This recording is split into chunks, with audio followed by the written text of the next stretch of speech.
सबसे पहले आप सभी मीडिया बंधुओं को बहुत बहुत धन्यवाद कि आज पहली बार बिहार में किसी छात्र आंदोलन के लिए प्रेस कॉन्फ्रेंस हो रहा है और सिर्फ एक नोटिस पे सूचना पे आप लोग आ गए, इसके लिए तहे दिल से धन्यवाद।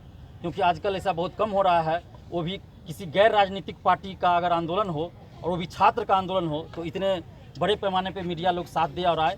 तो ऐसा पहली बार हो रहा है और हम अपने जीवन का भी पहला प्रेस कॉन्फ्रेंस कर रहे हैं और हम किसी पार्टी पॉलिटिक्स से नहीं हैं, न ही किसी राजनीतिक दल से हैं। हम लोग का छात्रों का एक संगठन बना है राष्ट्रीय छात्र एकता मंच, और ये राष्ट्रीय छात्र एकता मंच इसलिए बनाया गया है ताकि बिहार में जो छात्रों के साथ लगातार अन्याय और शोषण हो रहा है उसके खिलाफ लड़ाई लड़ा जा सके और छात्रों के हित की बात की जा सके। आज आप देख रहे होंगे कि बिहार में लगातार सभी प्रतियोगी परीक्षा में धांधली हो रही है, पेपर लीक हो रहा है, उसके बाद आप देख लीजिए कि अंदर से सेटिंग गेटिंग हो रहा है और पारदर्शिता नाम की कोई चीज़ नहीं है।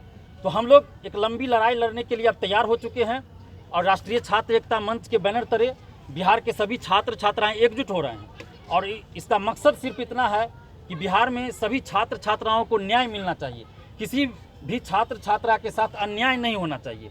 अभी आप देखिए कोई भी प्रतियोगी परीक्षा हो, पेपर लीक हो जाता है, आंसर वायरल हो जाता है तो पता चलता है कि अंदर से सेटिंग गेटिंग चल रहा है, उसके बाद मेरिट वाले का रिजल्ट नहीं होता है, तमाम सबूत रहने के बाद भी सरकार कोई एक्शन नहीं लेती है। सबसे बड़े दुर्भाग्य की बात यह है कि सरकार द्वारा कोई एक्शन नहीं लिया जाता है। हम लोग बार बार सबूत भी पेश करते हैं, चाहे वो दरोगा बहाली में पेपर लीक का मामला हो, चाहे दरोगा बहाली में सेटिंग का मामला हो, या बीएसएससी का मामला हो, सिपाही भर्ती का मामला हो, या बीपीएससी 66 में पेपर लीक का मामला हो।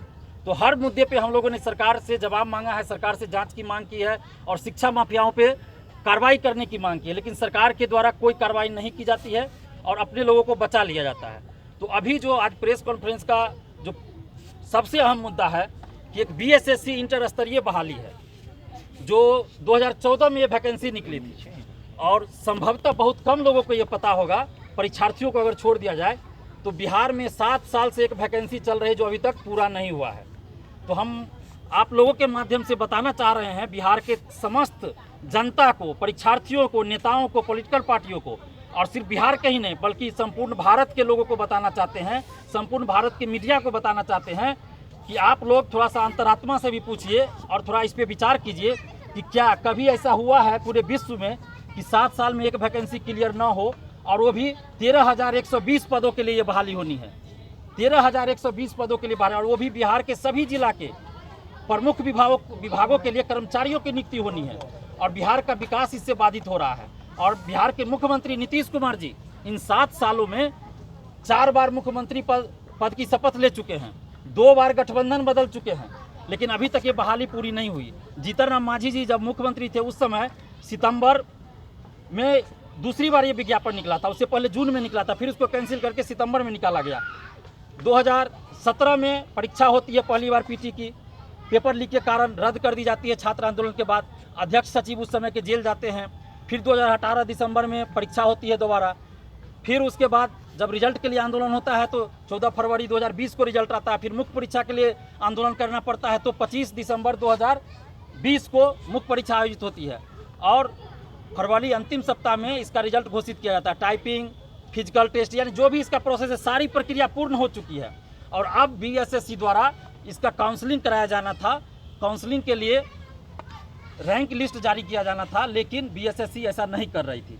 तो हम लोगों ने 23 सितंबर को एक महाछात्र आंदोलन करने का आगाज किया था, ऐलान किया था, आह्वान किया था और इसमें 50,000 से ज़्यादा परीक्षार्थी इस काउंसलिंग का इंतजार कर रहे हैं और लंबे समय से इंतजार कर रहे हैं। आप लोग भी सोच सकते हैं कि 7 साल से इस वैकेंसी में लोग लगे हुए हैं। इस दरमियान हजारों ऐसे परीक्षार्थी हैं जिनकी उम्र समाप्त हो गई, वो कहीं आप सरकारी नौकरी के लिए फॉर्म नहीं भर सकते हैं। कई ऐसे परीक्षार्थी हैं जो कहीं ना कहीं जॉब में भी चले गए। आखिर क्या कारण है कि 7 सालों से रोका गया परीक्षा को?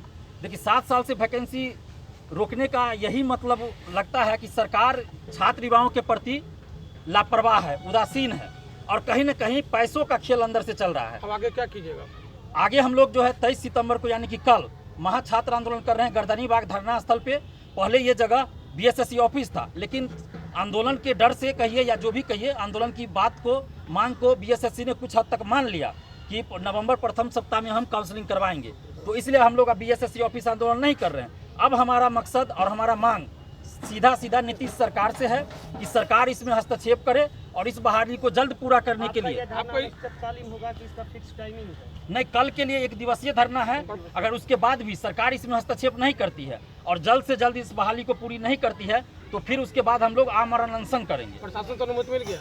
प्रशासन से हम लोगों ने बात किया है, धरना स्थल बनाया ही गया है, तो प्रशासन चूंकि 72 घंटा पहले अनुमति लेना पड़ता है, ये आप सभी जानते हैं। अनुमति मिला है कि नहीं? लेकिन हम लोग का पहले से बीएसएससी ऑफिस था आंदोलन करने का, लेकिन जब नोटिस जारी हो गया तो उसके बाद 72 घंटा नहीं बच पाता है समय, तो हम लोग धरना स्थल पे प्रदर्शन करेंगे। चूंकि शांतिपूर्वक प्रदर्शन है और हम लोग का मकसद सरकार तक अपनी आवाज़ को पहुंचाना है, तो धरना स्थल तो बनाया ही गया है अपनी आवाज़ को पहुंचाने, धरना देने के लिए। परमिशन आपने नहीं लिया है, अगर पुलिस लाठी बरसाती है तो आप लोग क्या करेंगे?